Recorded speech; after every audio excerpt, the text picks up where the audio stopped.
Welcome to the Institute for Family-Owned Business, otherwise known as IFOB.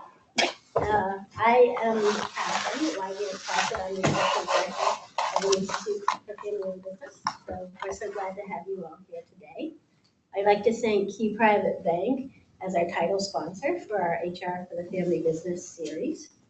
And I'd like to welcome a remote user, Bernadette, which she's like, do I have to have a picture of me today? No, you don't have to be on camera. You just be We're gray. glad to have you here. So for any of Bernadette our the Gray. programs that are held here at Husson, we can remote in, and I'd like to have Russell to be our host and our expert tech person talking to us today.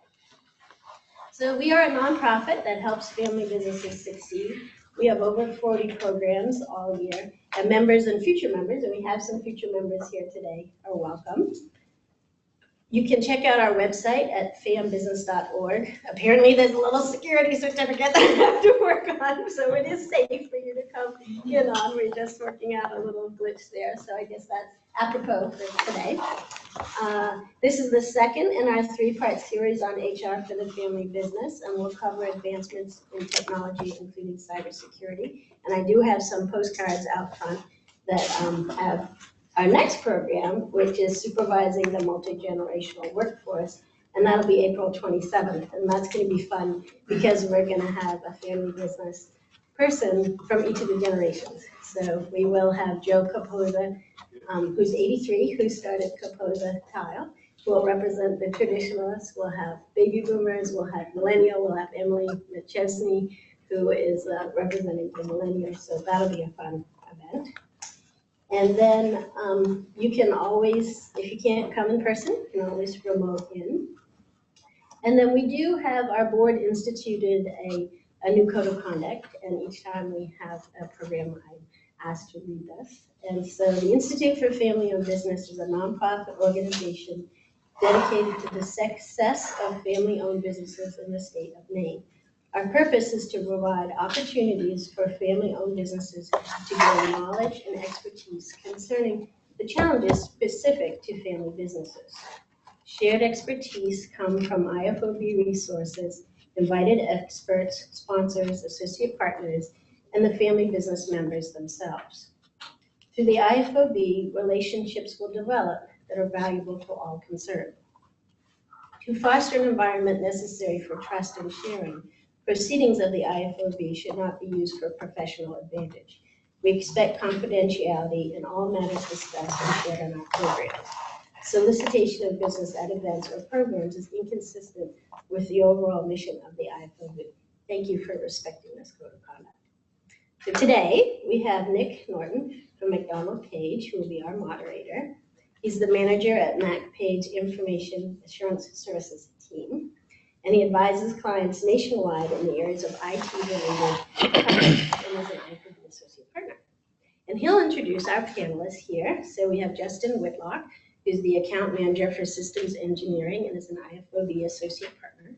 We have Andy Smith, president and principal of Deerbrook, and we have Becky McKinnell, who's the co-founder of iKnow, and her co-founder is here as well. Mike. So I'll turn it over to Nick, and when at the end of our program, we do have some fun door prizes. So we have a technology piece that you told me that's really cool that I'm not really sure about. We have some other things. That's why we're here, Cal. That's why you're here. Yeah, that's great. And then It's really as a cool. little bit of a bribe for that, I do have a survey that I'm going to ask you all to please fill out, because that's how we come up with programs and do things for next year. So I will turn it over to Nick. Thank you. Thank you very much, Catherine, and to the Institute for hosting us today, for allowing me the opportunity to introduce these fine presenters. So we often find that when we bring up IT to a lot of folks, they start going into this cold sweat and their eyes slowly glaze over. And so today's hope and concept is to answer a lot of those IT questions, help us better understand technology risks and what we can do about them. Because the reality is technology and IT security has become ingrained in our day-to-day lives. It's crucial to understand these risks and these concepts for the success of our businesses. It's even one of the top security risks right now of the US government. So fortunately, we have 3 great speakers who actually like talking about this IT topic and who will help us understand some key concepts in today's IT world. So first, I'd like to introduce Mr. Justin Whitlock. Justin is with Systems Engineering, and Justin spends a lot of his time with clients, helping them understand how to match technology with their business needs. It's IT planning. So he's going to help us understand today how to actually do this IT planning, what the process is, and the best way to execute an IT plan. Next, we have Andy Smith from Deerbrook Consulting. And Andy is going to help us understand, what does this concept of cybersecurity really mean? And he's going to provide us with some practical insight of things that we can do on a day-to-day basis to help protect our information and keep our data safe and secure. Andy's helped numerous organizations respond to data breaches, and he's going to help make sure that we don't become one of those victims as well. And last, but certainly not least, Becky McHill from I Know Internet is going to help us understand what exactly is an intranet, not internet, but intranet, and how can it best be used within our organization to improve communication and company culture. And in addition to Becky running 2 businesses day to day, to keep with her entrepreneurial spirit, her and her husband, 18 months ago or so, started an oyster farm in the Cumberland Foreside, and they expect 2,000 oysters to ready for consumption in the next few months. So if you like oysters, Make friends with me. today's a great day to befriend Becky. That's right. Following the presentation, we will have about a half hour or so for Q&A. So please feel free to jot down notes. If you have any off-topic IT stuff, we're happy to take that as well. And then without further ado, Justin Whitlock. Okay. Let's see, are we going to get the slideshow started? Get the slide party started.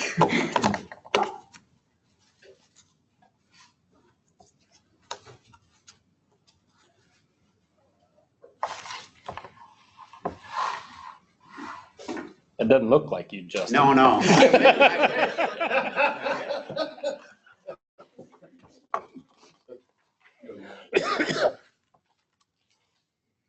I can advance that. Yep. Oh, okay. There are panelists. So this is my section, how to stay competitive and not break the bank. And when you're in the technology planning business, you can sort of feel like you're a hockey goaltender. And the goaltender's job is to keep the puck out of the net. So we thought we would use that analogy for our talk this morning. So when you're doing technology planning, you can think of yourself as a goaltender and what pucks are coming at you, because we really don't want to end up like that guy on the ground with the puck in the net behind us, or that guy too. And by the end of the day, our net might look like that, and we're not even there on the ice anymore. So we thought that was sort of a good analogy for today's talk. And we can ask ourselves, well, what challenges do we face when we're planning for technology? And we broke it down into 3 different chunks for today's talk. And number 1 is really the changing nature of IT. And that puck is coming at us really fast, and there are a lot of changes. And the key to responding to that is doing careful and proactive planning.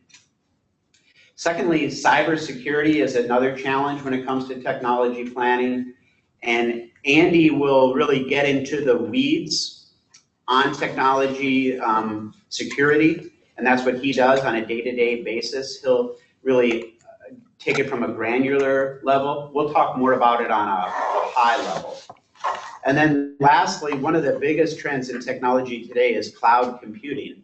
And our goal is to help you get an understanding of cloud computing and then plan for how cloud computing can benefit your organization and how to go about evaluating that option.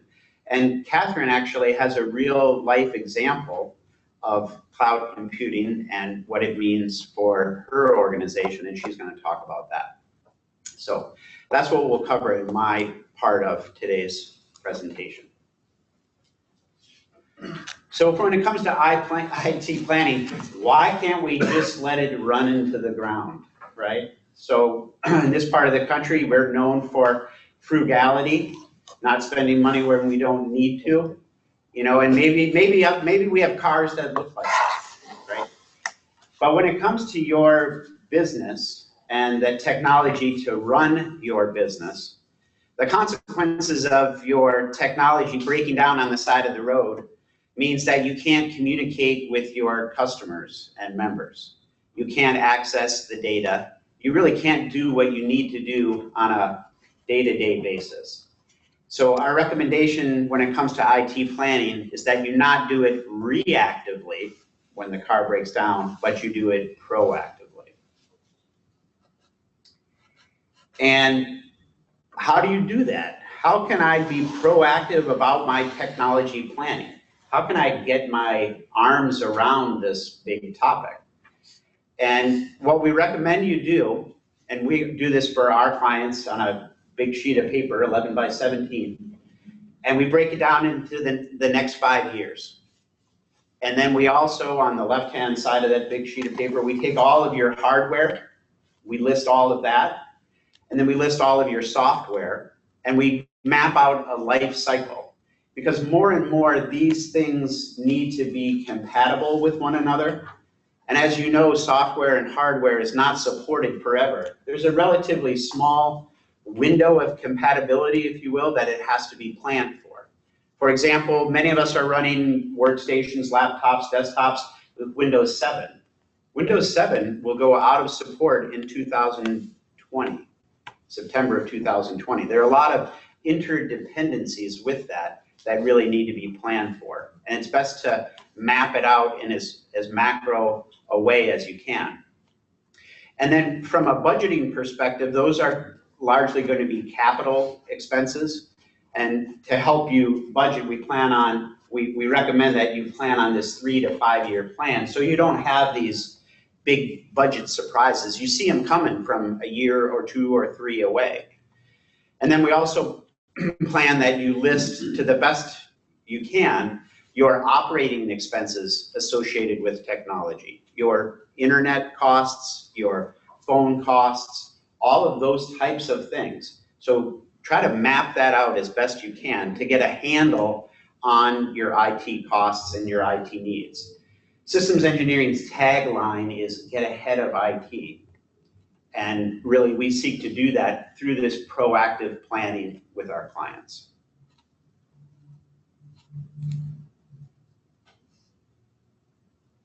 Okay, so when you do that proper planning, that means that fewer of those pucks are going to get by you and get into the net behind you.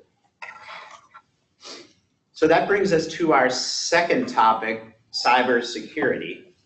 And you might think, well, why would anybody want to rob me? Here I am, this small organization, you know, I might not have tremendous assets, you know, why would anybody want to break into my network? And the truth is that many cyber attacks are merely opportunistic. It's very inexpensive, and Andy will go into detail on this, on cyber criminals to use a spray gun approach, and they're just looking for a little bit of weakness. And that's typically at the end user level. And so one way to combat what the cyber criminals are trying to do is by educating your users on best practices.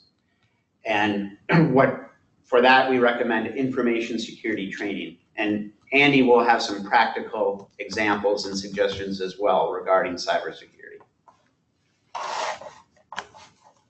Additionally, the topic of cybersecurity can be mind-boggling, and you could think, well, where on earth do I start? Okay, I get that I'm a target, and I get that I need to make sure my users are doing smart things. But what else do I need to know? And the federal government has actually developed a framework for that very purpose. It's called the NIST framework. And Andy, can you remind me what NIST stands for? It's the National Institute for Standards and Technology. Okay, thank you. That was a trick question. He was just checking to make sure I was here. I was afraid you were nodding off over there. I'm highly caffeinated.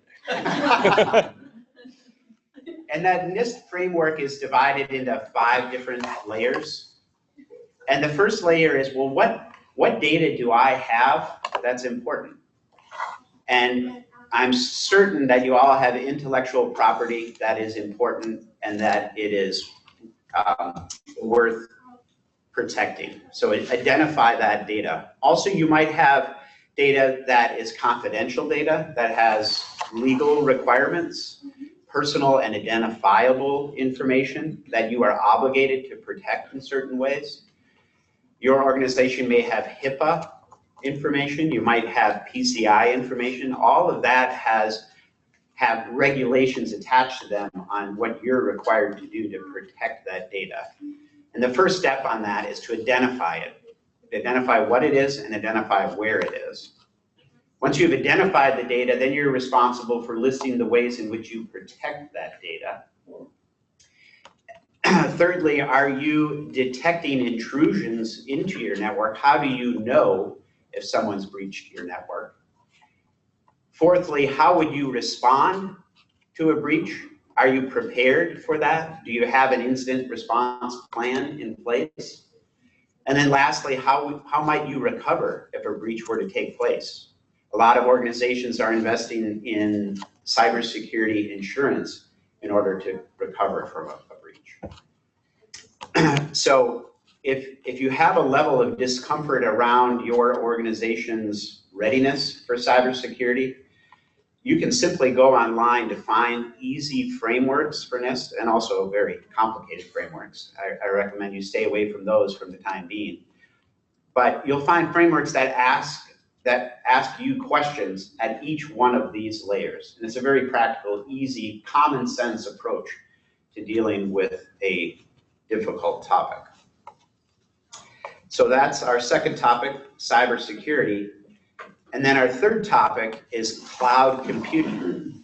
And Becky's application is an example of a cloud application, and there are certain advantages to cloud computing for sure, one of which is that it's easily accessible from just about anywhere on the internet. Is that fair to say? Mm-hmm.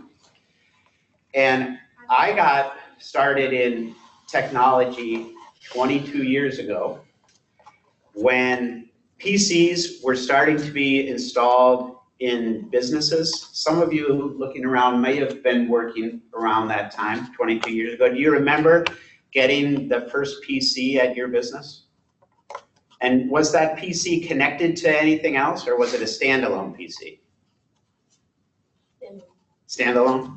And then you remember somebody had the bright idea, wow, it would really be something if we networked these PCs together and they could talk to each other, right? And local area networks were born. And then someone had the great idea of, we could attach our network to other networks through the internet.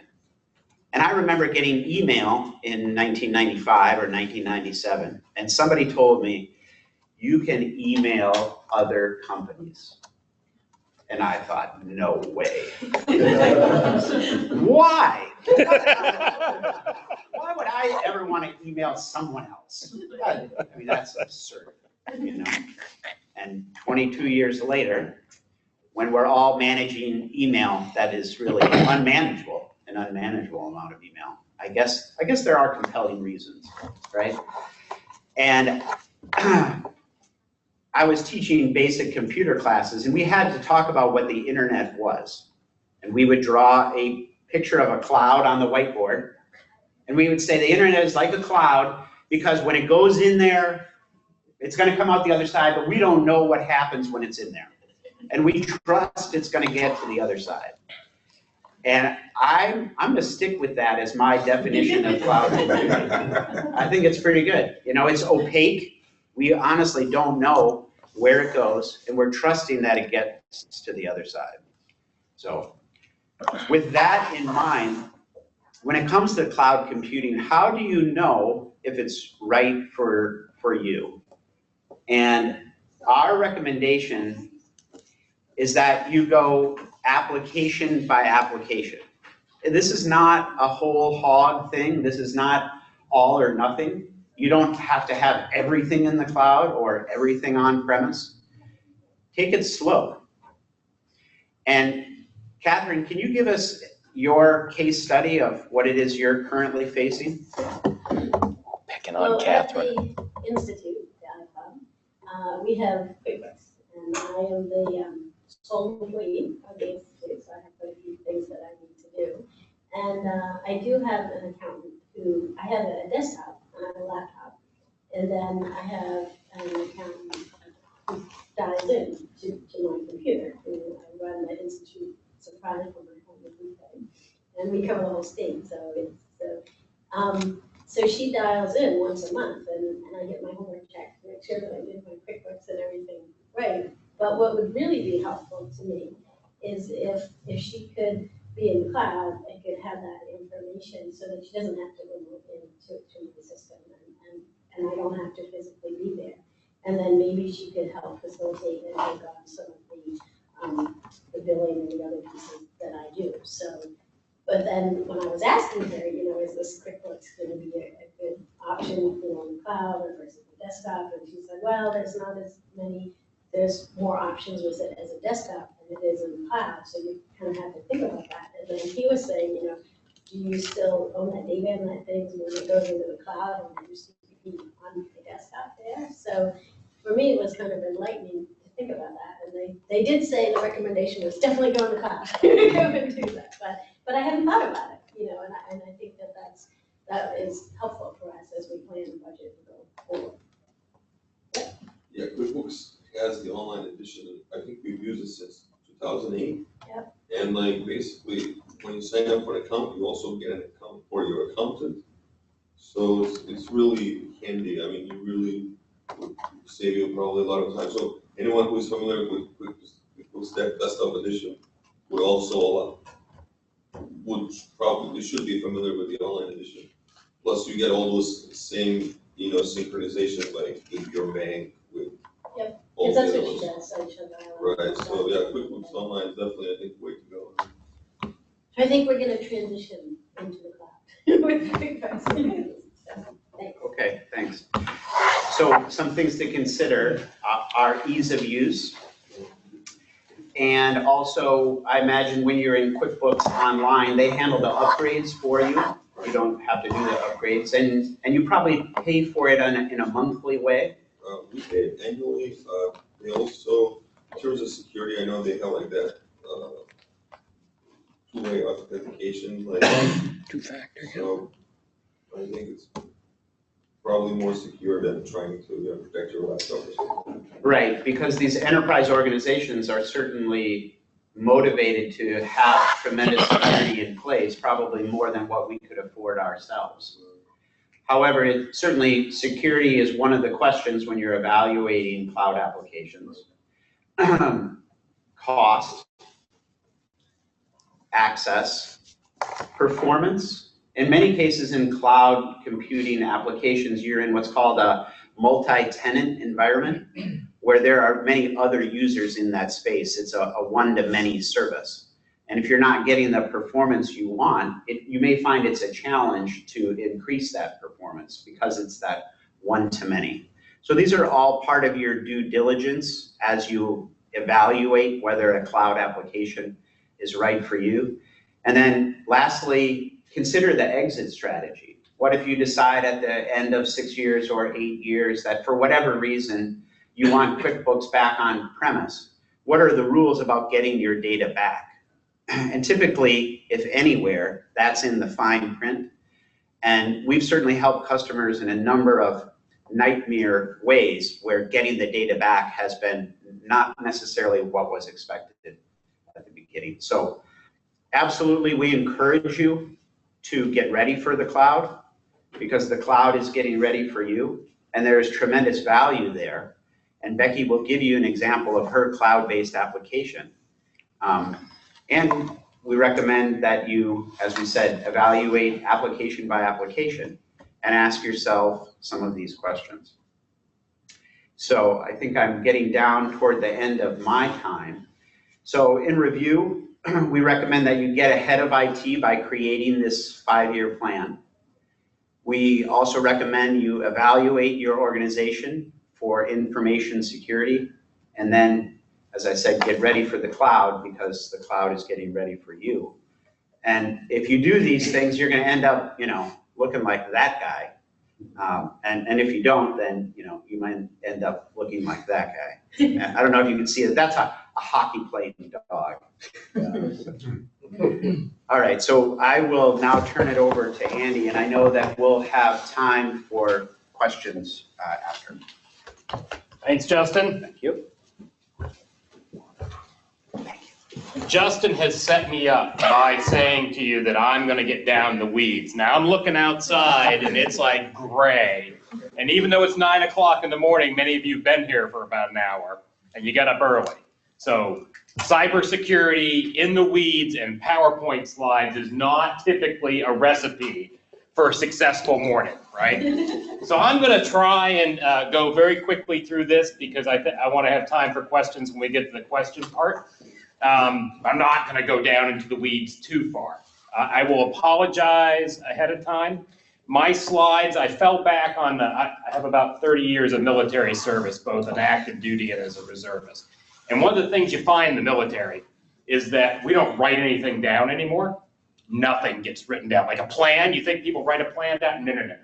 It's all in PowerPoint.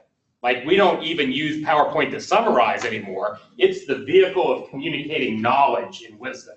So for you, I've fallen back on that. When you walk out of here, you can take the slides with you. I put a lot of detail in the slides. I'm not going to talk about all the detail because frankly, I don't want to set poor Becky up with your heads tapping on the tabletop. So I'm Andy Smith, pleased to be here today. As I mentioned, I have a heritage in the military. I'm just about 2 months from being 30 years, which is a long time to do anything, I'm here to tell you. I run Deerbrook Consulting. We're a small company. I got my start in cybersecurity way back in the year 7 when I was a lawyer at Hannaford Brothers. And those of you who think back to those days, we had a little data breach at the time that compromised 4.2 million credit cards. Because I was a lawyer, they sent me down into IT, and an engineer, they sent me down to IT to rebuild the compliance regime. And much like winning a pie eating contest, if you've ever been into that kind of world, right? When you win the pie eating contest, you get more pie as your reward, right? That's what you get. So I stayed on to be the head of information security after the breach, and I've been doing that ever since. Our company's focused on sustainable solutions, and that's what I try and bring. The reason I bring up those 2 points in my heritage, as a military guy, I'm very practical, right? I like PowerPoint like as much as the next guy, but in the end, what am I going to do? What can you do in your company? What can we achieve in our organization given our scale, right? You can all read the NIST standards that Justin mentioned, but your eyes counter-rotate in your head. What is it that you can do in a 1-person business? What can a 10-person business do? What can a 10,000-person business do? That's a different application of controls and how you approach the problem. That's what we do. So we're going to go through this quickly, but I like to start off, if I can figure out how to make it go, with this cartoon. It's an oldie but a goodie. So if you can't see it, it's a boxing ring, and the announcer says in this corner, we have firewalls, encryption, antivirus software, right, all stacked up in the side. And this corner, Dave. And Dave's got the t-shirt that says human error, right? So that's often the challenge we face. You think about cybersecurity, and it's a bunch of Belarusian dudes and dudettes drinking Monster, tapping away, who are going to breach your network because they know how to do it, and you're helpless. You got to buy all that stuff you think to get there. My message to you today is this. Most of the things that would happen to you, may have happened to you, could happen to you in the future, are not acts of God. They are not swarms of people sitting there trying to breach and get into your networks or into your computers. It's really about things that are within your control. They are not acts of God. Everybody in this room can take very modest steps that take you from being insecure to almost fantastically secure, and they don't involve big piles of stuff in the corner. They're things that you can do. You should not think, if you take nothing else away today, that you are helpless, you are vulnerable, you cannot take steps to protect yourself. They're simple, relatively speaking, and in fact, when I go into big companies and little companies, the breaches are almost always around human factors. Things that you can control yourself that don't cost a lot of money or even, frankly, a lot of time. So, let's take a quick wheel through what the bad stuff that's happened recently. Verizon data breach investigations report's the source of this slide. Back in this is their 16 report. They do a big shindig every year. And you can see that most of what has happened over the past in terms of the sources of data breaches is in malware, malicious software like viruses if you're a little bit older. It comes in social engineering and then straight up hacking, the Belarusian. But most of that hacking involves malware, but those by far and away are the most high cause. A lot of people focus on physical security, misuse by employees. Those are easy to control, but those are actually very low in the spectrum of how things happen. So it's hacking and malware is where it's at.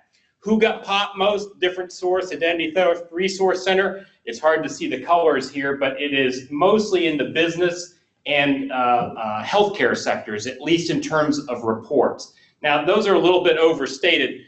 These are by incidents that are reported, so one good government breach has a lot of records go out. These are individual notifications. But you can see in terms of people getting pinged and touched and compromised and owned, if you will, it's in business. Healthcare is a bit of an outlier in this. It's high because the lawyer, when HIPAA came out, everybody's heard of HIPAA, Health Insurance Portability and Privacy Act, right? The lawyers took that over. And so anytime a hospital leaves out like a sheet of paper with your name on it, all of a sudden it's a data breach, right? So they over-report, I think, in terms of the magnitude of the compromises. But basically it's business. And businesses pop mostly because, much like robbing banks, it's where the money is, right?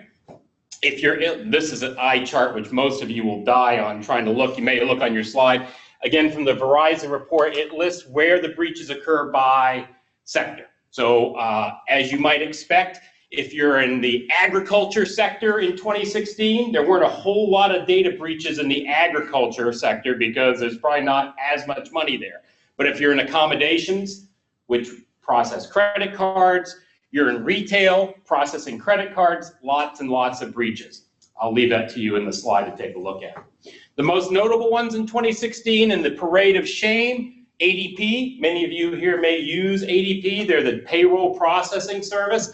640,000 companies' data was exposed, millions of employees, mainly social security type information, classic data breach where they can do identity theft. If somebody steals your social security number and your name and your birthday, it's entirely possible they can go out and open a credit card in your name. Big data breach. And again, from a company that invested a lot in security, right? But it's, you know, in those cases, if you're high risk, then you're going to have to expend more effort. Department of Homeland Security, FBI, this is an interesting case. You think, oh my God, they must be the most highly protected people in the world. Who could be better protected than the Department of Homeland Security? Because they have NIST, they use the NIST standards, right? What happened to the FBI was, and one employee's password was compromised. And the person that compromised that password called up the help desk for the FBI and said, hey, I'm Bob, I'm locked out, my God, my kids are sick, I gotta get this work done, and was able to talk themselves into getting the credentials for that individual and get remote access into the FBI database. And in doing so, downloaded gigabytes of data from the Department of Justice and 30,000 worker records, right? Human factor, all human factor. Verizon, 1.5 million enterprise customers were popped. You might say big whoop. So they got basically addresses and phone numbers and a little bit of account data. Very important for hackers because that shows up on the dark internet, and now all of a sudden I'm sitting at home one day and I get a phone call. And that's going to be like, hey, Andy, I'm your account rep from Verizon. I wanted to confirm some things. Is your account number this? Is it this? Is this, is this still your business address? Okay, I need this additional information. Can you confirm your password for your account for me? Oh, yeah, sure. I'll tell you, right? Very important to leverage for future social engineering attacks. IRS, everybody loves to hate the IRS, right? Especially this time of year, unless you're in the accounting business, in which case maybe they're your favorites. 700,000 Americans tax filing information compromised, right? Just by using an insecure feature that the IRS had put up to make it helpful to you, wasn't well thought through from a security process. What does it mean to you if you get breached? Like, we all think about this, like, oh my God, if something happens, it's an existential moment, it's the end of days. Well, what really happens is you spend money, usually, particularly if it's a larger breach. Where do you spend it? The one at the top is the first thing you spend on, and it's probably the one that's most expensive, and that's a forensic investigation. Now you might say, why would I want to do a forensic investigation? If I break into your house, I come to Kim's house, and I want something from there. I want her stereo. Remember, you used to actually have stereos, like who has that anymore? But I come in, I want Kim's stereo. What am I going to do? I'm going to take a hammer. I'm going to bust the glass in the window. I'm going to climb in the window, which is no small feat for me. I'm going to take the stereo and I'm going to leave. So when Kim comes home, what is she going to find? Broken glass, dangling wires, right? You know that I've done this, or somebody's done this. In a data breach, you don't know. You don't know who came in. You don't know when they came in. You don't know how they came in. You don't even know that they were there necessarily until you get a call from, and this happened at Hannaford, you get a call from the FBI, and they're like, we think maybe something happened. You're like, oh shit, really? And then you start getting other calls like, yeah, we think maybe one of your stores in the Hudson Valley had some credit cards stolen. And next thing you know, it's 4.2 million credit cards. So little cat's feet, they come on. You pay for a forensic exam because you don't know. You don't know what happened, you don't know whose data was taken, you don't know how bad it was, and you don't know how to fix it. So you pay literally the guys who drink Monster and sit in the basement all day, tic-tacking away to come through and look down at the machine level in your servers to find out what happened. And they are not cheap. I had a client right here in Maine, about $800 an hour for those people. $800 an hour for these bearded, grungy looking dudes to come in and check, right? You pay for that. Notification, so once you find out, God forbid, that all your information went out the door, you got to tell people. In almost every state in the union, there's much the same reporting obligation. You got to tell people. You got to tell your employees, and you got to tell your customers that it happened. If you're fortunate or unfortunate, because it's both ways, right? You might find out, well, it's only 150 people. You got to send them letters. You got to call them up. You got to let them know what happened. You got to tell them. You may have to publish information in newspapers and reveal to the world. So how you do that is difficult, or not difficult, but it's often expensive because you don't write the letter, right? No, right? Who's going to write that letter? It's going to be a lawyer, because you got to say it a certain way. You don't really admit that anything happened, but you still got to tell them, like we may think, sort of. Next time you get a letter like that in the mail, read it. And you're like, who wrote this? Oh, it's a lawyer, right? Oftentimes, if it's a big data breach, what happens? I want to know what happened. I'm a grandma. I'm almost old enough to be a granddad, right? I'm a granddad. What happened? I need to know. Am I at risk? And they're going to call you up. And instead of installing doors, right, you're going to be fielding calls from grandpas wanting to know. So a lot of people pay for call centers because you can't take and handle all the calls yourself. How do you make grandpa feel better, right? How do I assuage his concerns that, well, it's an act of God, couldn't have happened. A lot of times companies will provide credit monitoring. I have never paid for credit monitoring in my life, because everybody is compromising my data all over the place, and somebody's buying it for me all the time. I literally have like 12 different services. I'll die before I get out of this cycle. But you pay for it. Public relations, gotta call the media people because it's your company. It is, if you have a data breach, it's an existential moment. You think your customer is gonna leave you, right? And so you want to do everything you can to keep them. And of course, you gotta pay for lawyers. Number of things that can happen to you, I'll leave them there. People can sue you for just about everything. My favorite is D&O liability. That's relatively new, director and officers. So if Mac Page were hacked, which is almost impossible with the Cracker Jack team there, and if they happen to have shareholders that are kind of grumpy with them anyway, right? Oh, now I've got some of the Carl Icahns of the world. If you read the Wall Street Journal, I'm going to stick it to them a little bit harder, and I'm going to sue whoever's in charge of the firm on that basis because they were clearly negligent. Federal Trade Commission, my favorite regulatory agency in the entire world, much the same way. If you're a business and you're compromised, you're not the victim. Oh no, you're the perp. It's your fault. You were negligent in allowing that to happen. And they come looking for you to make an example out of you and nail your skin up on the wall so other businesses won't do it too, right? Same idea. People come hunting you and you pay for lawyers. So all that having been said, that's the bad stuff that can happen. But I start off by saying you can control your destiny. And you can. Even in the smallest of small businesses, you can. I would say you can read the NIST framework. Justin was very kind to our friends in the federal government to say it's comprehensible and it won't cause you to like tilt and fall down. But if you want to start doing it yourself, well, first I would say, because I'm in the business of it clearly, you should ask for some help. It is, and it's not necessarily complicated, but it's like anything else. I can fix my car, right? I choose not to because I don't do it every day. And if I tried to do it, I'm probably going to screw it up, right? That's kind of how it is. I still change my own oil. I'm that guy, right? Because it's like paying for parking. Can't stand to do it. Can't stand to pay for somebody to screw off the little bolt and do it. So I lay on the ground in the winter with mud dripping in my face because it makes me feel good. But at any rate, doing cybersecurity yourself can be tricky. But if you're going to, this slide is probably the best I have for you. So how do you go about it? You can look at the NIST documents much like this. The first thing you got to ask yourself is what you're trying to protect, right? You might say, I don't take credit cards. Well, you don't need to protect credit cards. Do I have information that can be used for identity theft, right? Am I a company that does software work? So maybe I have valuable intellectual property. Some of us have valuable intellectual property, some of us don't. Do you have Social Security, employee records, those sorts of things? You got to know what you have to protect before you start trying to build fences. Once you know that, you can start saying, well, how do I protect it, right? I'll have some other slides here for you talk about this.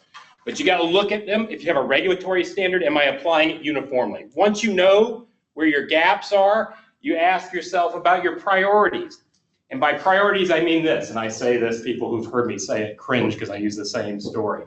If any one of you in this room spent $1 billion on cybersecurity today, you went out and just like Brewster's Millions, you wrote checks and you spent and bought all the stuff you could think of, when you were done, you could spend another billion and another billion after that and a billion more after that. It is an infinite sinkhole of money that you can spend on cybersecurity. So you got to prioritize.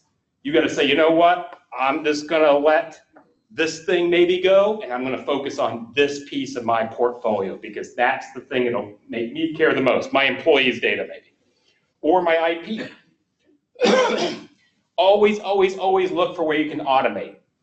I could do anything in cybersecurity manually, much like changing my oil, right? I could lay on the ground and I could go to my laptop and I could say, what are my configuration settings?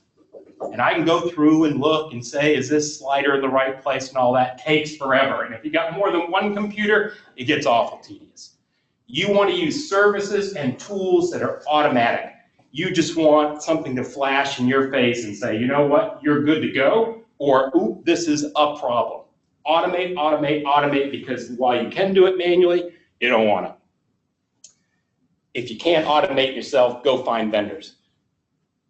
Some companies out there, who shall go nameless, have managed security offerings. They will monitor your computers. They will tell you that you're safe or that things are going on. They will alert you and let you know because they watch it. Much like we talked about the cloud providers, they do the same thing. our company offers a similar service. That's the idea though. Those are probably the biggest things. Best practices, harden individuals. I don't mean harden their hearts. Have them stop giving to charity, make them cold, cynics. No, you need to harden them in the way we talk about in the military, like steel. You want to anneal it. Sorry, the engineer in me comes out. You want to make it hard. You want to make it resistant against rust, or in this case, social engineering. I want to make it so that when Andy gets that phone call from the Nigerian prince or whoever and says, hey, I need your account, I'm like, I don't think so. Much like laying on the floor, changing the oil in my car, I got a call the other day from somebody with a very Indian accent who was asking me, told me my computer was infected and whether I knew it or not. And the mood struck me and I played along for about an hour. I'm like, is it really? I said, I'm scared, you know, and he just is going and going and going. He's like, here, you need to type this into your computer and we'll fix it. And I'm like, he reads me off the email address and I'm like, it ends in .gl. And I'm like, GL. So I'm Googling it right there. I'm like, hey, why is it that you want me to go to a website in Greenland if you're from Microsoft? Oh, no. Yeah, it goes on and on and on. It gives me another choice, you know. You've got to protect your employees against that. You got to protect yourself because, like I said, sometimes they can be super sophisticated, right? Like that Verizon data breach that I mentioned to you. They may know your account, your point of contact, everything about you, and it can sound so legit, particularly when you're not expecting. So train your employees. Justin mentioned that. Very important. Here's a long list of stuff. Also, all super important things that you could do. The one that I would point out to you, and again, you can look at it, is password standards and two-factor authentication. Even for small businesses, it's within reach. Most hacks, quote unquote hacks, occur because passwords are compromised. People don't change their passwords. People use their kids' names in their passwords. It's awful tough. But that's a point that you can all control and protect and change frequently. Yes, cyber risk. I have some insurance friends over here, right? Cyber risk policies are out there. You remember all those expenses I told you about at the beginning, like the forensic guy I yucked it up about and the call centers? Cyber risk policies are really good for that thing. They're generally super inexpensive. Remember though, they don't fix your problem once you have it, right? But they do get over some of those larger humps that you're gonna pay big money for. If you're a small business, again, this is the resource part that I mentioned before. Spend time training your employees, that hardening that I mentioned, that's very important. Encrypt devices that are mobile, including your phones, your laptops, those sorts of things if they get lost or stolen. Easy to do, onboard software can typically do it. Watch your cloud providers carefully. If you're a bigger business, the journey I take people through, and I have high level things here for you. There are things you can do with residential grade technology. You can encrypt your devices. You can use passwords, right? All those sorts of things. You can train yourself and your people to resist the phone call from the guy who says he's from Microsoft who wants to solve your problem. When you get to be a bigger business, the risk goes up, so your costs and your structures go up. When you get to be bigger, it really is time to start spending some of that stuff that was in the corner opposite today, right? Because the kinds of attacks, the more variability in your workforce change, and so you need technical and more technical controls to protect against it. Things like firewalls, IDS, IPS, intrusion detection, intrusion prevention systems, having somebody put that stuff in place and tune it is very important. And I think, again, I'm a big fan of managed services because probably no one in this room has the time or the energy to invest in it, right? You can't be as expert as a company that does it over and over and over and over and over again. If you're a big company, the thing I have down here at the end, just like you might have an IT guy or gal who's in charge of it, it's time to have somebody who's in charge of security. Whether that's outsourced part-time or something, you need somebody to think about it because it's the first thing you forget about, right? It's the lowest of low priorities for you. it niggles at you, but it's kind of like getting your hair cut sometimes, you know? Like, I can go another week. Right? If you're like me, I can let it grow quite a while. So it goes that way. That's it for me. I hope I was on time. Was I? Just nod and smile. Yes, thank you very much. We'll do questions before, and I'll turn it over to Becky to talk about something a little bit lighter, hopefully. Thank you, Andy. Yeah, thank you. Great. So my name is Becky McKinnell. I'm the co-founder and COO of iKnow, and I'm here with Mark, who is our CEO and also co-founded iKnow with me.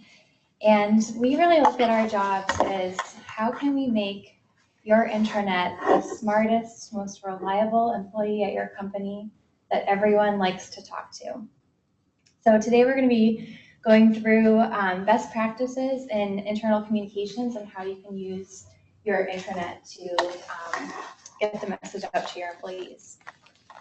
So this is the truth. This is my inbox, 1 out of 155,000. I'm sure everyone can relate to this. We're getting so many emails today, whether it's from email newsletters that we sign up for, emails from our clients, our customers, emails from senior management. It's unbelievable, and we're all struggling with it. Last night, I did this float tank experience. I don't know if you've heard of this, but you go into a tank of water and you turn off the lights and you're in isolation for an hour and a half with sensory deprivation. And I was thinking, of course, my mind was busy and I was thinking about this presentation, and I was like, today, things like sensory deprivation tanks are popular because of this information overload. So it's just, we're in such an extreme situation right now.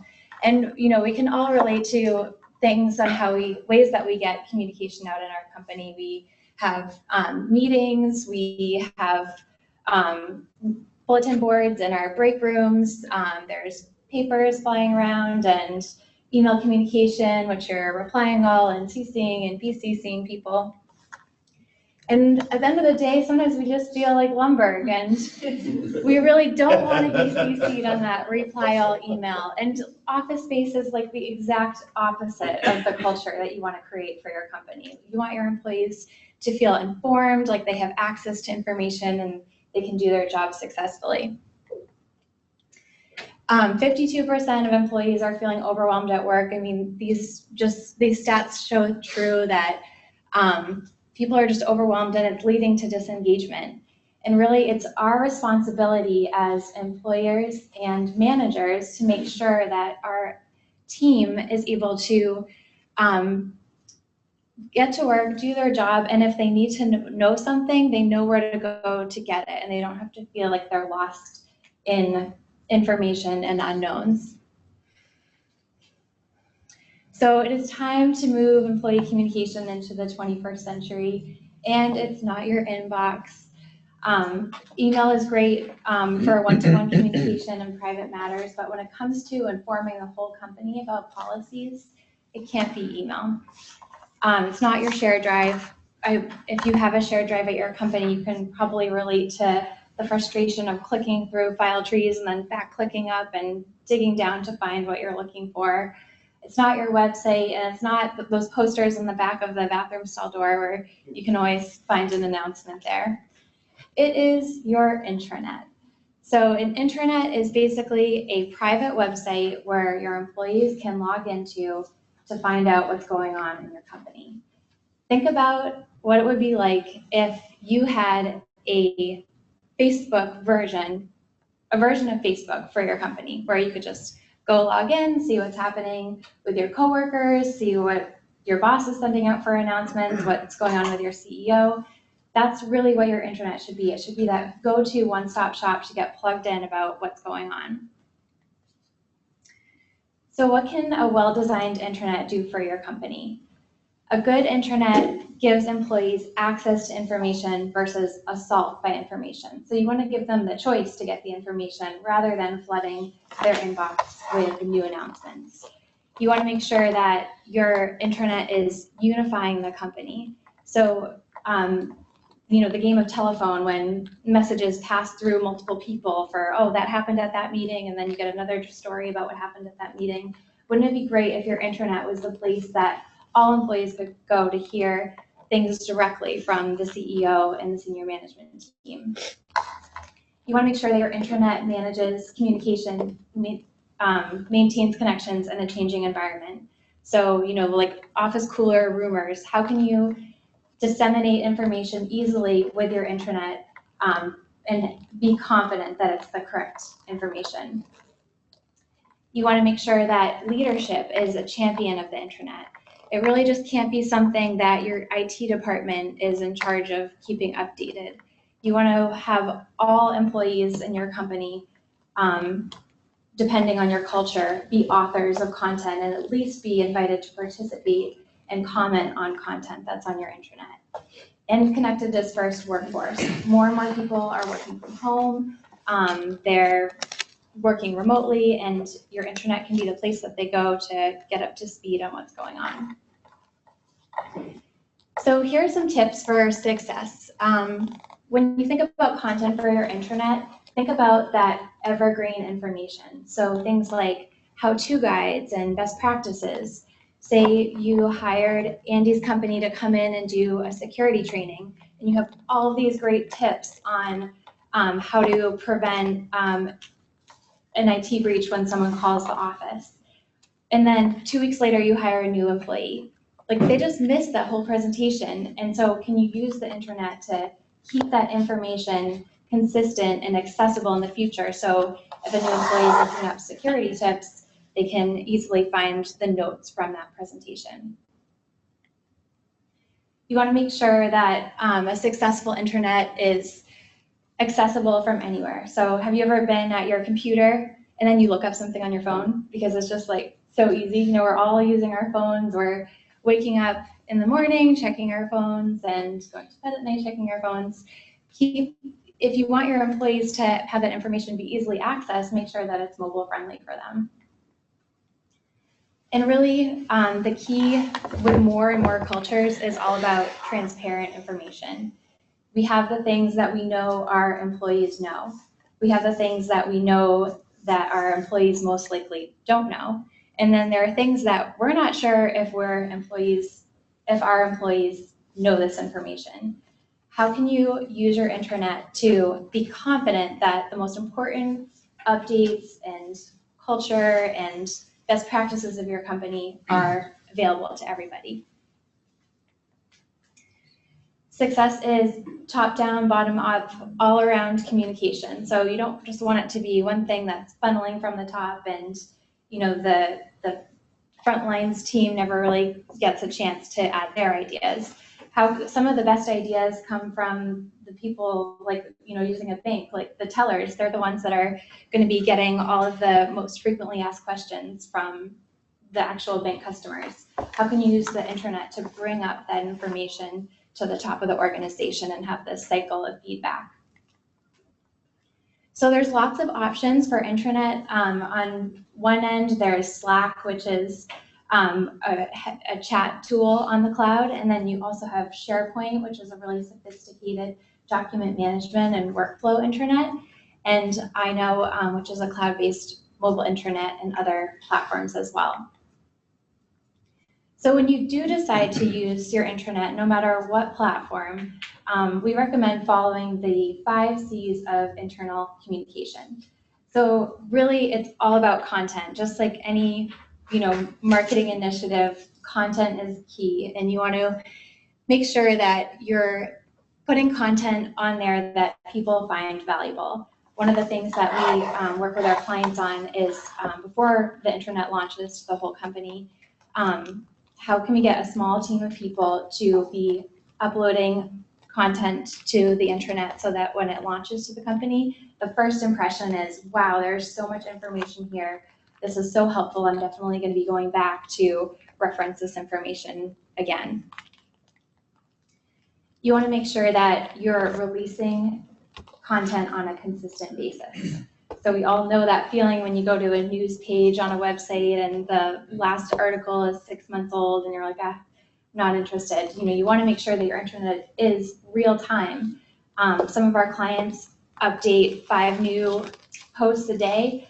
Others maybe update once a week, and it really depends on your company culture. But really, there's tons of information that you're already creating in other mediums that can be copied onto your intranet for more transparent information sharing across the organization. You want to make sure that you produce your intranet content concisely. So, using headings and bullets and pictures and making sure that the information that you're putting up there is readable. And be creative with it. Upload videos. Some of our clients do like bonus content on their intranet. So one pretty corporate client posted Jeans Day on their intranet for a certain day of the week. And so when the other employees that didn't read the intranet found out that we came in wearing their suits, everyone was like, oh, you gotta be checking, I know. So, just find ways to, whether it's like, looking at people's profiles and finding out who in the company has the golden retriever, find ways to make it interactive for your coworkers. And make sure that it's on the right channel.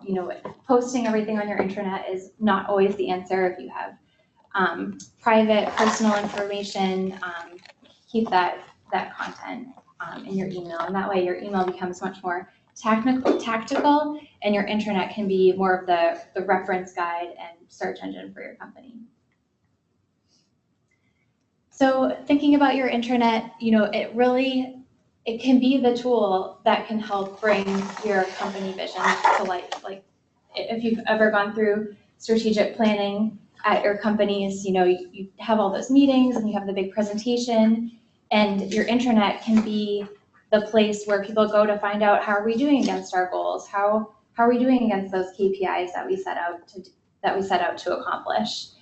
How can it affect customer service? So if an employee has a customer ask them a question and they remember that their boss told them something about it, but they couldn't remember the details, how can they use the intranet to find the answer to that information, to find the answer to that question and give really great customer service to that customer? And how can you use that to make employees feel good about their job? I mean, everybody just wants to know. No one wants to look dumb. No one wants to ask the stupid question. So how can you give them a place to go to check first? And then if they can't find the answer, ask someone in person.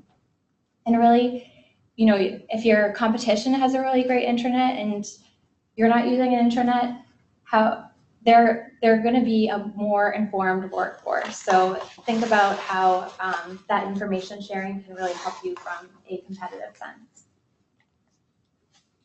Thank you. That's it.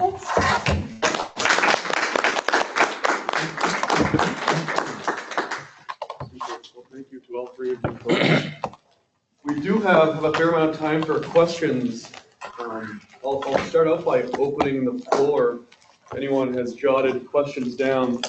Ralph. Thank you. How do you filter the information that's put on the intranet? So specifically with iKnow, we have each employee is given different content publishing privileges. So if you're allowed to publish content on iKnow, you can choose which department to post it in or which sub-department. So maybe there's like a facilities category, and so you post it in facilities, and then you would decide if it's a news post, which everyone in the company who works there is required to know all news posts, or if it's a blog post, which is kind of nice to know information. So a news post in facilities might be that we're closing at 4:30 today because of the snowstorm.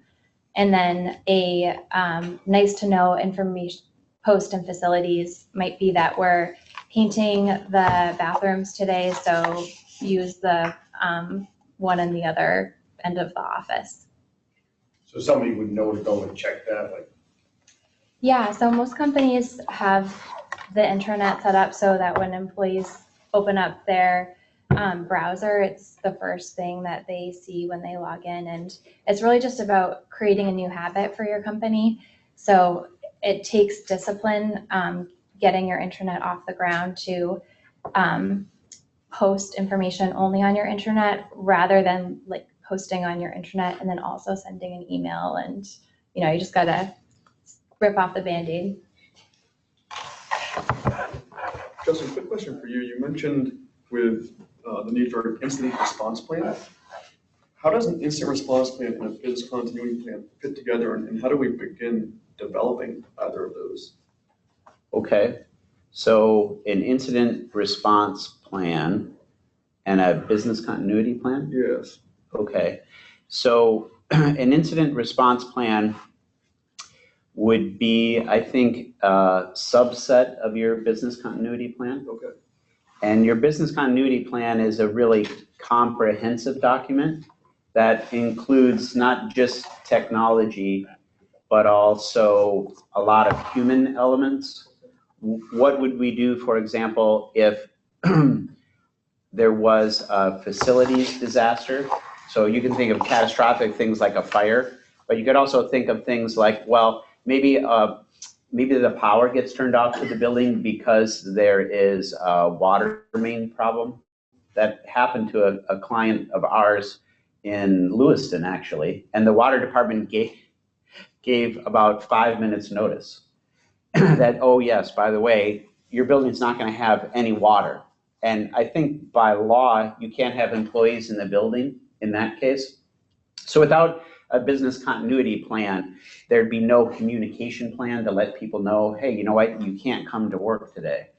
And then in terms of an incident response plan, that we would see that in typically a larger organization that has a fair amount of confidential information that those organizations would be obligated to protect.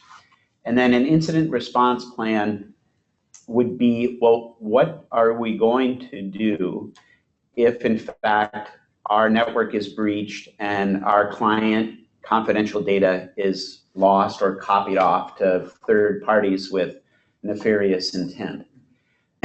And again, it would be a step-by-step plan that these are the people who are responsible for the team, these are the team members, these are the people that can talk to the press, this is what we're going to say, etc. And I think part of your question was, how do we prepare for that? And you can prepare for that by having what's called a tabletop exercise, where typically a consultant would lead an organization through that and say, oh, okay, we're going to get the team into the room here and we're going to go through a mock situation where this happened. How do you respond? And the facilitator would actually then take notes and walk you through this scenario. And that scenario would expose areas of where you're not prepared or ready. And I just add to that, normally you see instant responses, what do you do when the cyber issue comes up? But when I work even very small clients, I try and build an incident response plan, or at least the nugget of it for them, because what you find if you've ever had the misfortune of living through a data breach is, I think I use this term, but it's an existential moment. My clients are going to leave me. That's the first thing. Your customers' clients aren't coming back, right? That's your first response. So it feels like the end of days. And one of the things that I've found, and I've seen it multiple times, is when that happens to any of you, right? You'll spend any amount of money on almost anything to prevent that, right? Because you're going to think, oh my God, I need to do this. I had a client who had a sophisticated antivirus program for their large enterprise. And when they had a data breach, they said, oh, that software is bad. And they went out and bought an entirely new package, right? Turns out they hadn't fully implemented, hadn't even turned it on mostly, the software they had. And now they had two, right? Neither of which were implemented. And I use that as a cautionary tale. If you at least have the very basic steps of, it's much like a fire. I know who I'm going to call, right? I know these three people I'm going to call. I may not know exactly what to do, but you have at least practiced that, have a little bit of muscle memory. It'll take it from being a existential moment to another problem I'm going to solve that maybe you're amped up about, but a problem that you can solve. And so that is very worthwhile. And I really believe this isn't just because Becky's sitting here. Intranets in that case, I've seen those be extremely valuable tools because when they hit, you're able to alert people quickly, you're able to communicate what's going on, and particularly in a little bit larger business, you can avoid a lot of churn, which is almost as bad as the event itself. Thank you. Any questions on, yes? And it's gonna sound like a wise guy question, I don't mean it to be wise at all, but, you know, we, at Cross, we do a lot of, we have a lot of personal health information that we share with companies, and so there's a lot of secure emails, and the question is, how secure is secure email? You know, you that, Andy, when you put up that list of all those companies, some pretty large organizations, technology companies that have invested probably billions Right. to prevent a breach. They just didn't invest that last billion. But people still were able to get in, so I'm just wondering, like, if I send a secure email, what's gonna stop somebody from getting that if it's not secure? For me, secure email is one of those things that it feels good. Yeah, well, that's. Right, and you see it a lot, and particularly with HIPAA, again, the lawyers I always feel like HIPAA, the lawyers got in there, and so they're not necessarily tech savvy always, and so they, do this. When you look at secure email, let's talk about the technology, right? You're solving for one specific thing that could happen, right? Somebody's going to gain access to it. So secure email usually offers this advantage, that in order for you to get your secure email, most secure email goes like this. Rather than email it to you, which is the convenient thing, I upload it somewhere, right? And then you get an email saying, go get it. And maybe you've got to type in a password to download the thing. It says, call me tomorrow morning to find out about this, right? It's a nuisance. But what it provides you is two things. One is the channel by which that data goes up to the place where you get it is encrypted. So if somebody's listening somehow, like a wiretap in Trump Tower, if somebody's listening to that wiretap, they can't see it because it's jacketed and encrypted. And when you pull it down, it's similarly encrypted.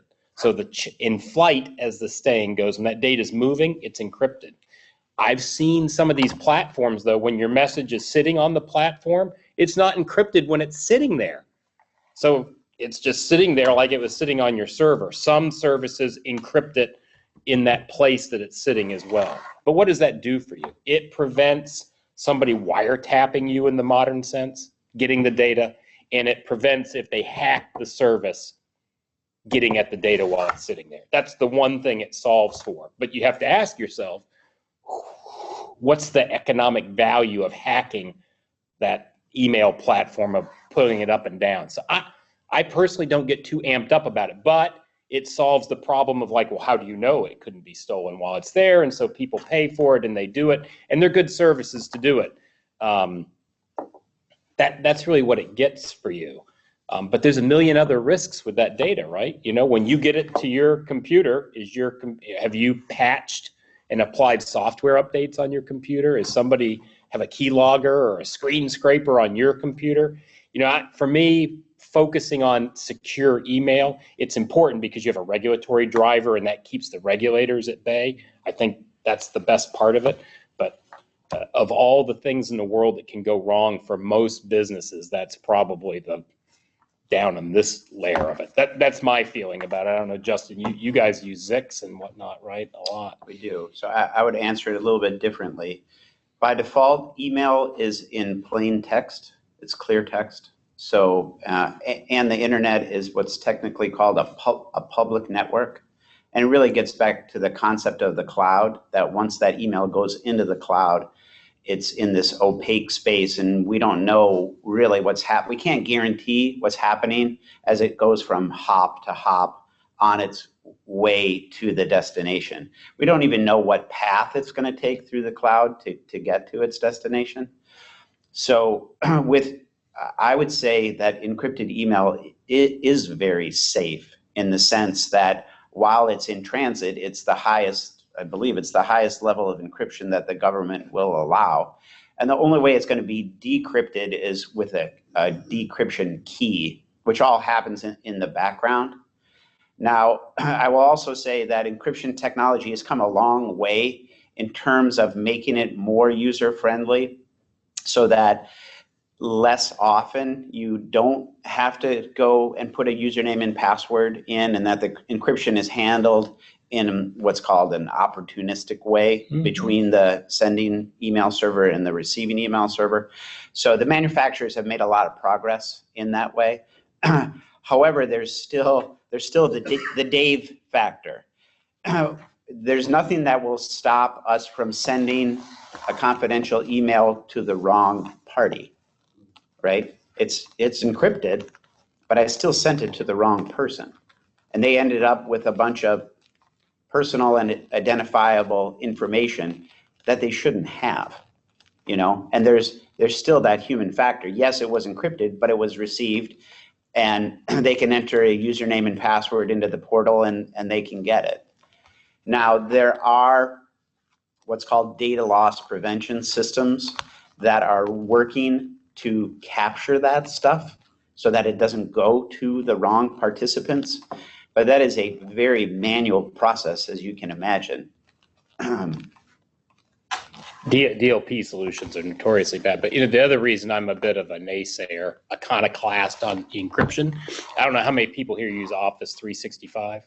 Many of you do. If you haven't, you should look at it. It's much like the QuickBooks Online. It's an email service that you basically, rather than host your own email server in Exchange, you use the cloud.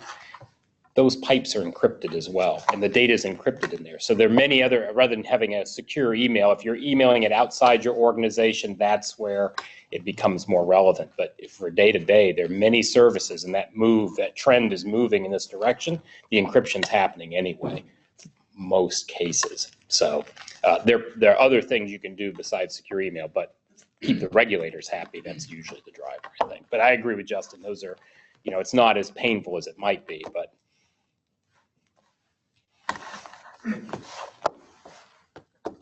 So following up on the encryption theme, you talked about encrypting your devices.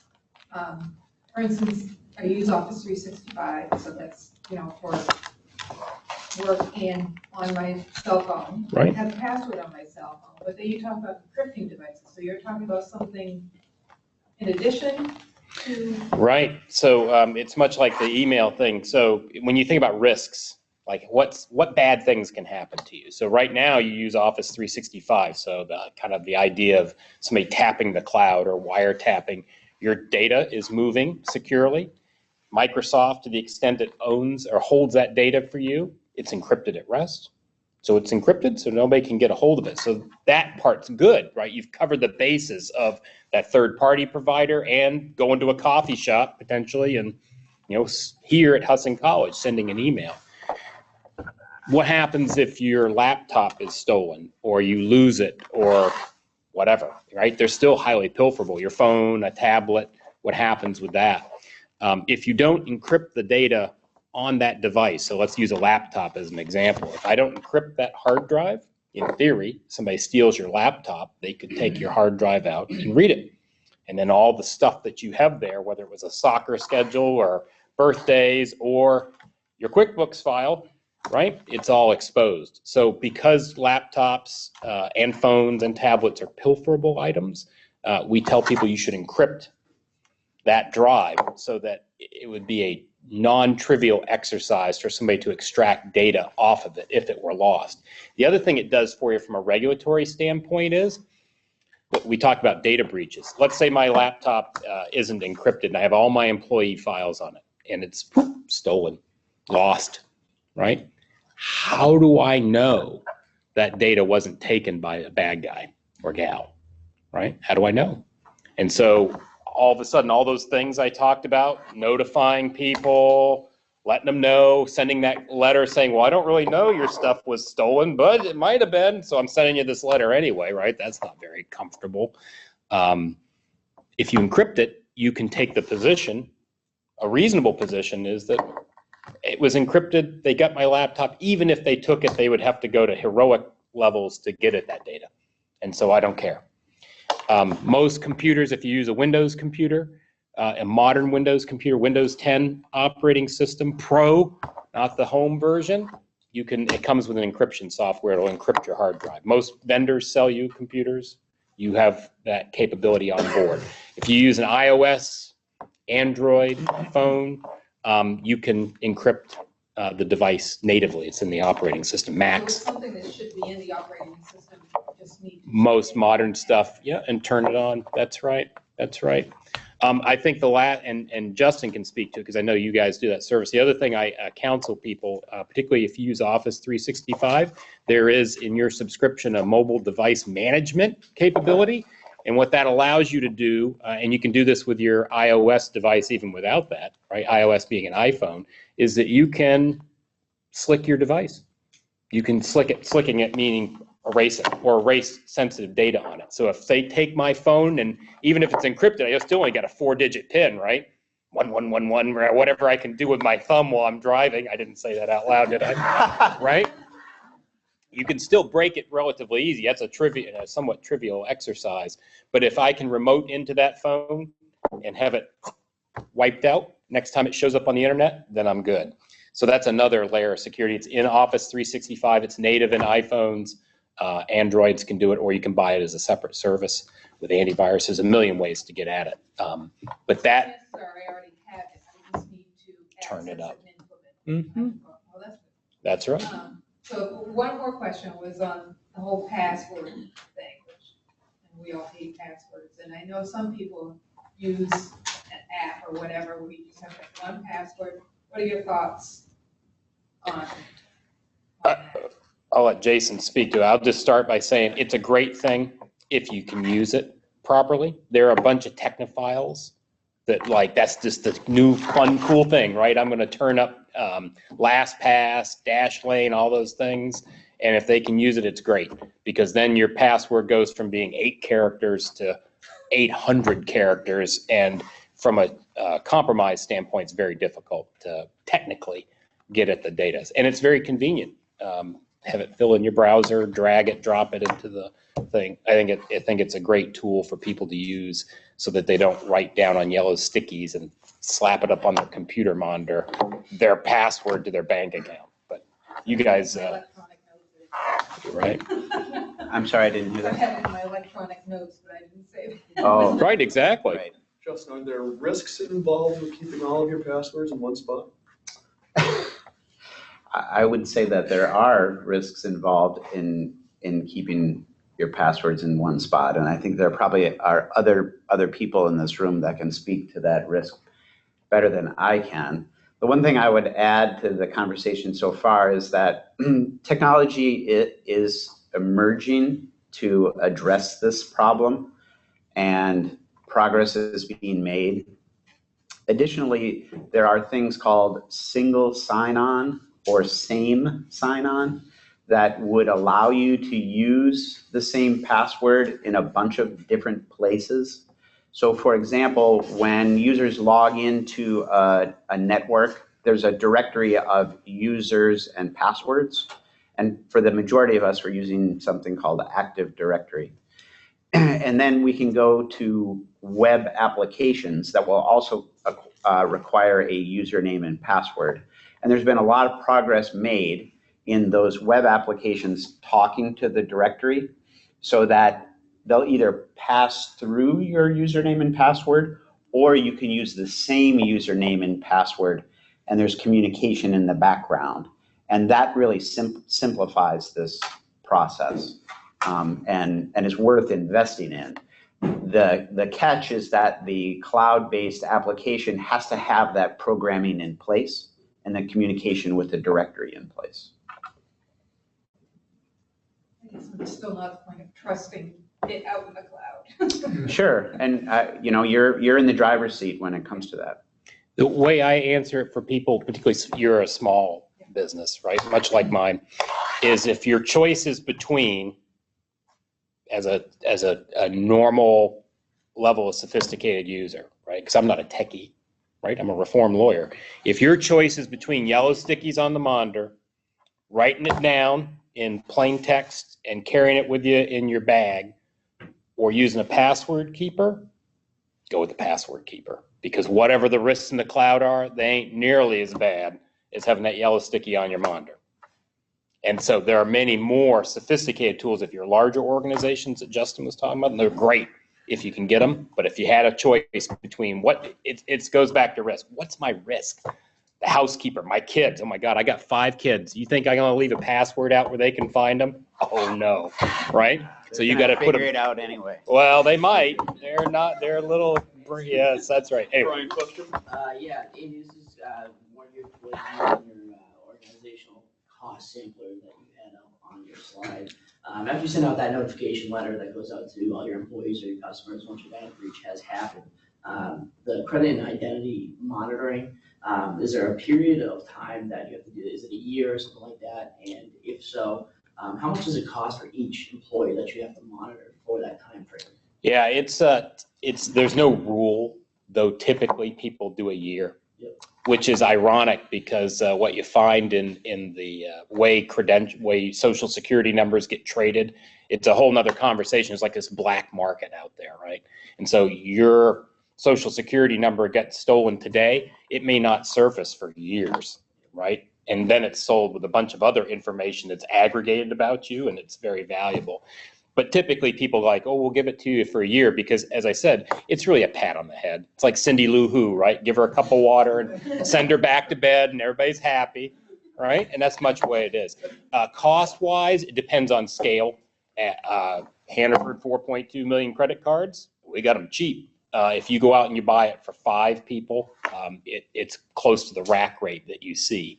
So I think you can probably get it down into the $10, tens of dollars, $20, $30, $50 if you're buying at scale. If it's down, if you're buying it from LifeLock, just like you or I would, I think it's whatever, $15 a month per person, right, for a year. So then it's in the low hundreds.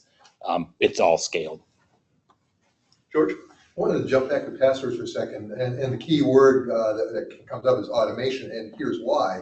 A good password policy, as far as I know, is, and I think it was also said, is changing frequently. So I'm thinking like my bank account, I'm thinking of my 6, I think it is, email accounts that are, 3 of them are Google, 2 of them are HostGator, I can't remember what the other one is offhand, you get the idea, and they're all congregated in Thunderbird. So to change my passwords on my emails, I gotta change 6 email passwords, go back to Thunderbird and reprogram all 6 of those. Is there, can that be automated? I know LastPass is supposed to be able to do some of that, but. Yeah, I'm not a big fan of those in that sense. The way I approach it with people, when we do very small businesses, is we go back to much the same discussion we had. If you're going to use an 8-character password and you got all these different things and you're going to have to keep them straight somehow, change them frequently. If you've got an 800-character password and you're using LastPass for small businesses, again, you look at the risk, right? Do you have the crown jewels in your back pocket? No. You just got, a little bit of data. Change it once a year. Right? Be reasonable in how you scale the risk. Just because NIST says change it every month or every quarter, if you don't have a lot of risk because you don't have a lot of data, I think you can make accommodations on how you apply that standard. If I have protected health information and I'm at Aetna, I'm probably not going to go with once a year, even if it's complex. We're going to do what we need to. But I think you look at your own risk and you say, once a year with a super complex password, I'm good.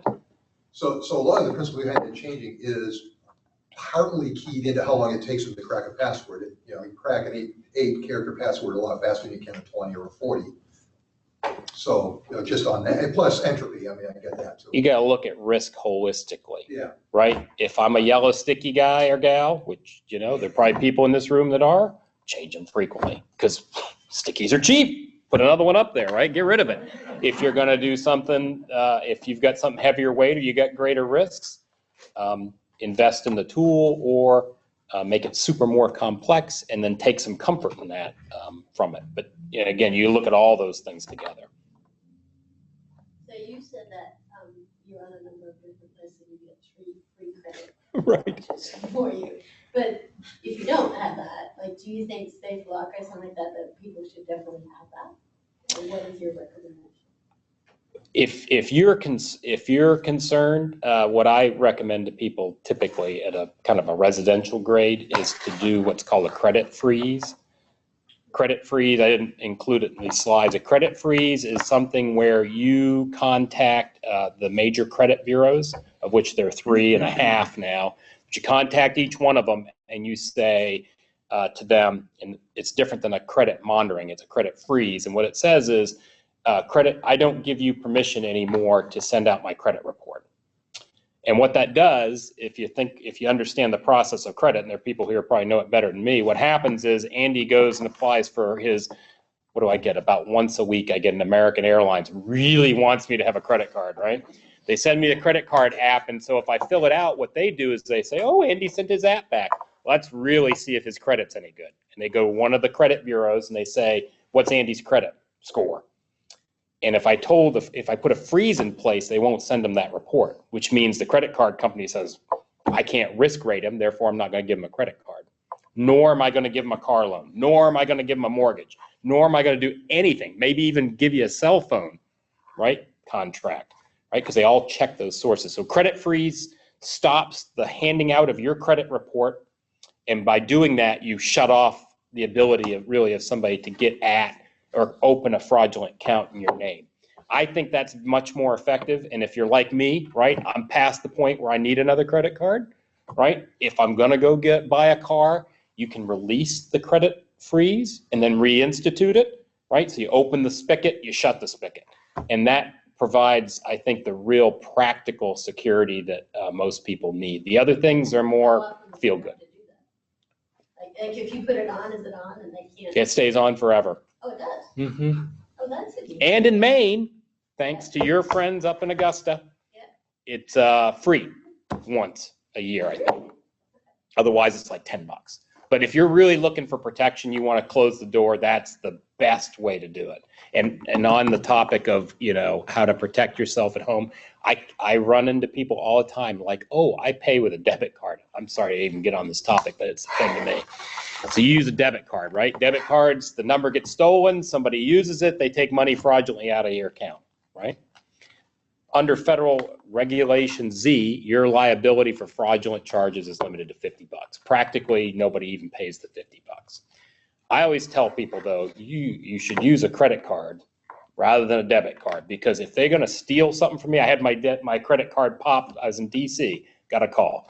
I don't even know where it was stolen or when, but they said, oh, did you buy gasoline in Los Angeles today? I'm like, no, I didn't.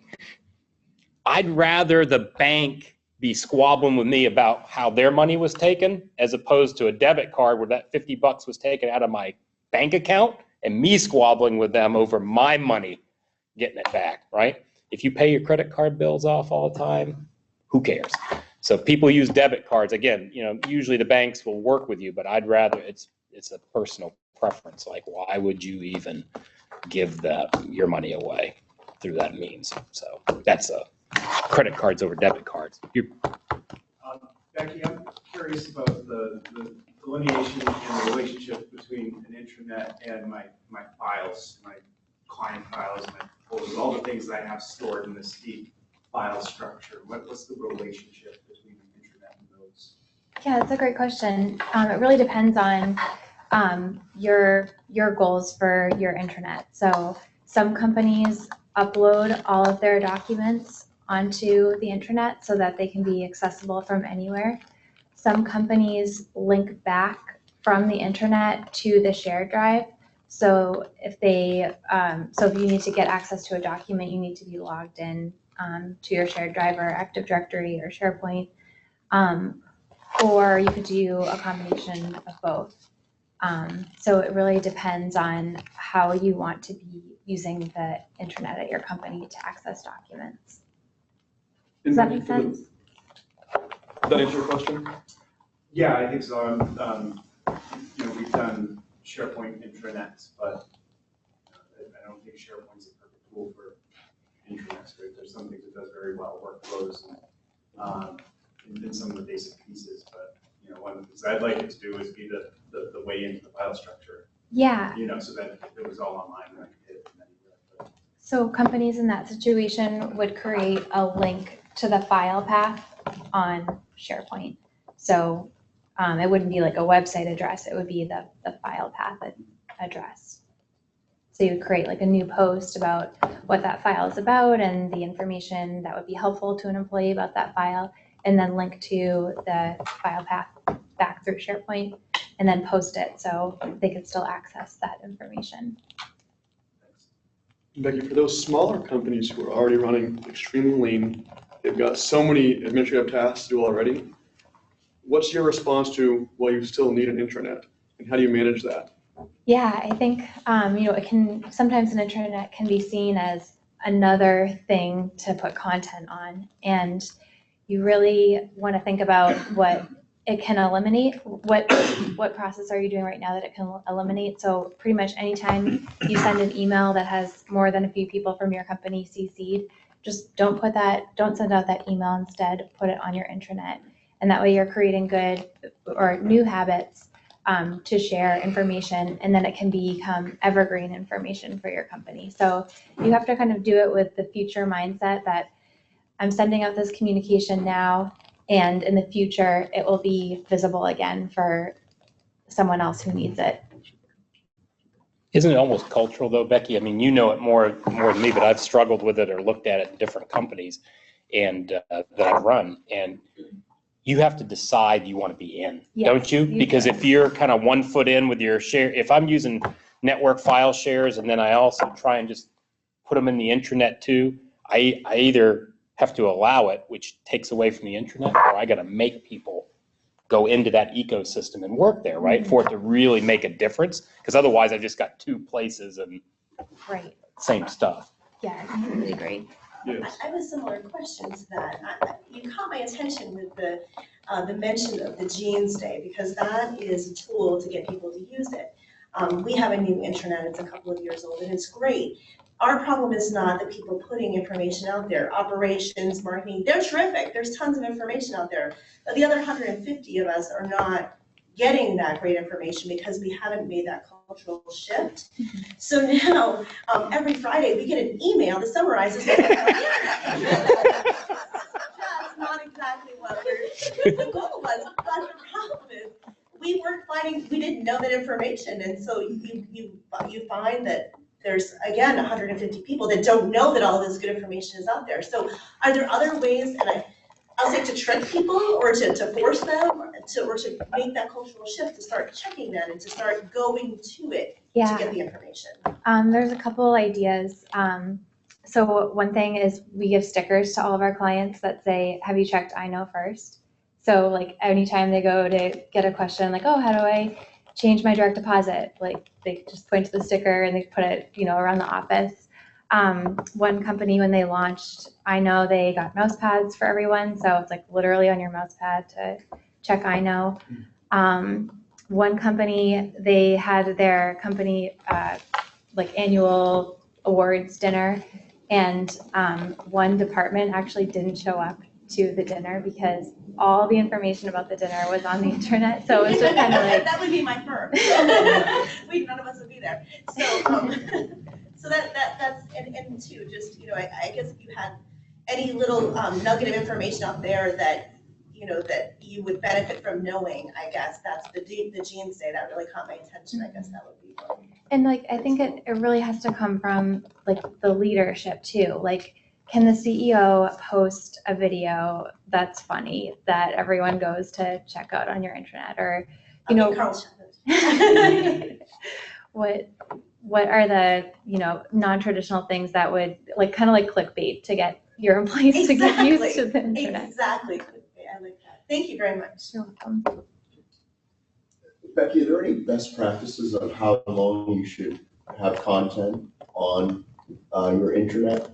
I know, we have SharePoint, and I'm looking at, forms from 2006 that are no longer up to date. It's kind of annoying when you're looking for something and you can't get it. Yeah, I don't have a one-word answer for that because sometimes, you might have an announcement about, a snow plowing policy for the next month that really doesn't need to be relevant after that month. And then other times you might have your guiding principles that should always be relevant on your intranet. One of the things that we do on iKnow is we have, like, every time you create a new content post, you can set your expiration date. And as the author, you're notified when that post expires so that you can go back, like, is this still relevant? Yes, repost it. No, just delete it or archive it and activate it again in the future.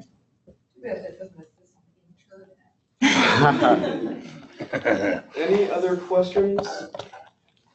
If not, then we can wrap things up, but a huge thank you to our 3 speakers today.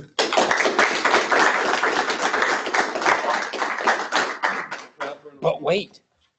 Oh, wait, as a promise, I do have a story, and then I do have, There's more. So if I don't have your business card here, let me. All right, perfect. Right.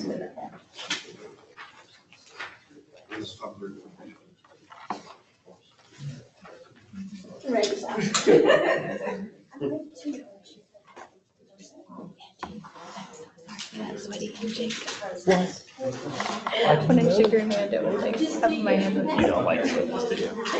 Yeah, you are amazing.